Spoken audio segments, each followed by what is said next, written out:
Hi හැමෝටම අද නම් මගේ සිකුරාදා දවස පටන් ගන්න හවස් වරුවෙන්. ඔයගොල්ලන්ට පේනවා ඇති මගේ පිස්සිගේ පලාමල්ල වගේ වෙච්ච කාමරේ. ඉතින් ඒක අස් කරන්න තමයි ලෑස්ති වෙන්නේ. කොහොමත් සිකුරාදා වෙනකොට මගේ කාමරේ හොඳටම හැඩි වෙනවා. සතිය තිස්සේ වැඩ කරලා අරවා මේවා කරලා එනකොට මගේ කාමරේ සිකුරාදා වෙනකොට හොඳටම හැඩි වෙලා ආයෙ ගන්න දෙයක් නැති වෙන්නම. ඉතින් සෙනසුරාදාට තමයි මම සාමාන්‍යයෙන් කාමරේ අස් කරන්නේ. හෙට මට ගමනක් යන්න තියෙන නිසා මම හිතුවා අද රෑම මේක අස් කරලා තියාගන්නවා කියලා. ඉතින් මං රෙදි බිම දාලා මේසේ උඩ පොත් ගොඩ ගහලා මේ ඔක්කොම කැත කරලා තිබුණේ. ඒ ඔක්කොම අස් කරා මම සිකුරාදා හවස හෙට උදේ ගමනක් යන්න ඕනි නිසා.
ඔන්න ඉතින් අද සෙනසුරාදා මම උදෙන්ම ලෑස්ති වෙන්නේ අනුරාධපුරේ යන්න ශ්‍රී මහා බෝධිය වඳින්නත් එක්ක අපේ මල්ලි වැටිලා ඔළුව පලාගෙන චූටි පුංචිගේ චූටි පුතා ඉතින් එයාවත් බලලා එහෙමම අනුරාධපුරෙත් ගිහින් එන්න තමයි ලෑස්ති වෙලා. ඔන්න මම බස් එකට නැග්ගා. අපි පාන්දරම ගෙදරින් පිටත් වුණා. ඒ වුණාට බස් එක පිටත් වෙන්න පරක් වුණා. ඔන්න ඉතින් අපි අනුරාධපුරයට ආවා. ඊට පස්සේ ලොකු පුංචිලයි අපි දෙගොල්ලම තමයි ශ්‍රී මහා බෝධිය වඳින්න ගියේ. නංගි මල්ලිත් මාත් එක්ක ගියා. මං ආසම හිතන වෙන තැනක්. හැබැයි වෙලාව මදි නිසා රුවන්වැලි සෑයට අපිට යන්න බැරි වුණා. මං වැඩිපුරම ආස රුවන්වැලි සෑය යන්න. ඉතින් අද වෙලාව මදි නිසා උඩමළුවට විතරක් ගිහිල්ලා ආවා. මල්ලි බලන්නත් ඕන නිසා. ඉතින් ඔන්න අපි ගියා මල්ලි බලන්න. මේ නංගි ඊට පස්සේ ඉතින් ඔන්න ඔය ඉන්න ඔළුව පලාගත්ත තුවාලකාරයා එයාවත් එක්කගෙනම අපි ගියා ඒගොල්ලන්ගේ ගහේ අලි පෙර කඩන්න. අලි පෙරත් කඩාගෙන මේ ඉන්නේ අපි දඹුල්ලේ එන ගමන් ගෙදර එන්න පිටත් වුණා. මොකද රෑ වෙන නිසා අප්පච්චි කිව්වා ඉක්මනට එන්නී කියලා. ඊට පස්සේ ඉතින් ඇවිල්ලා රෑ කියලා බැලුවේ නැහැ. මට ක්ලාස් එකක් කරන්න තිබුණා. ඒ ක්ලාස් එකත් කරලා ඉවර වෙලා තමයි මම දවස ඉවර කරේ. ඔන්න ඉතින් ඉරිදා උදෙන්මත් ආයෙ ඉතින් මහන්සි කියලා නැහැ. ට්‍රිප් එකක් යන්න තමයි පිටත් උනේ. අපි මේ යන්න හදන්නේ මන්දාරම් නුවර. මම ගිහින් නෑ මීට කලින්. Google Map එකත් බලාගෙනම තමයි යන්නේ. අප්පච්චිට ගියාට හරියටම පාර මතක නැහැ කිව්වා.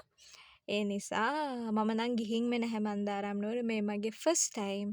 ඉතින් හරිම excited. මම ෆිල්ම්ස් වල අර මට ඒ ෆිල්ම් එකේ නම මතක නැහැ.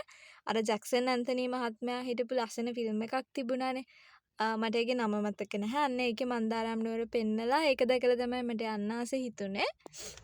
ඉතින් අප්පච්චිත් ගිහින් ඇවිල්ලා කිව්වා ගොඩක් ලස්සනයි කියලා. ගිහින් නැති නිසා අපි මේ ඉරිදා දාගත්ත මන්දාරම් නුවර යන්න. මේ ඇතිනිවෙල ඇල්ල මේක ළඟටම යන්න පුළුවන්.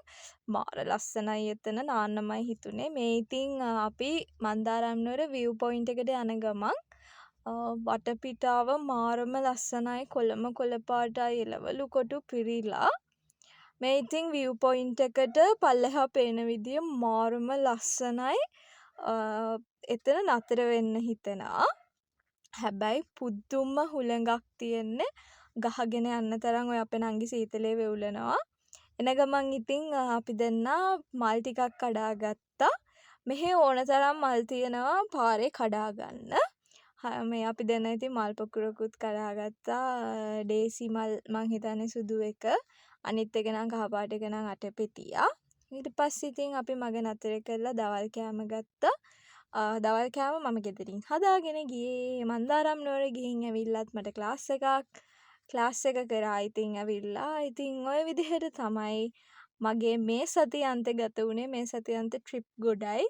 හරි ආසාවෙන්. ඉතින් අලුත් වීඩියෝ එකකින් එනකන් ගිහින් එන්නම්. බයි.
ආපහු එන ගමන් ඉතින් අපි අතරමඟ නවත්තලා කෑම ගත්තා. මම දවල් කෑම ගෙදරින් හදාගෙන ගියේ.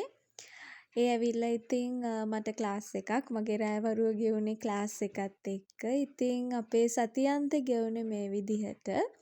අලුත් වීඩියෝ එකක් අරගෙන එන්නකම් අදට ගිහින් එන්නම්. බයි.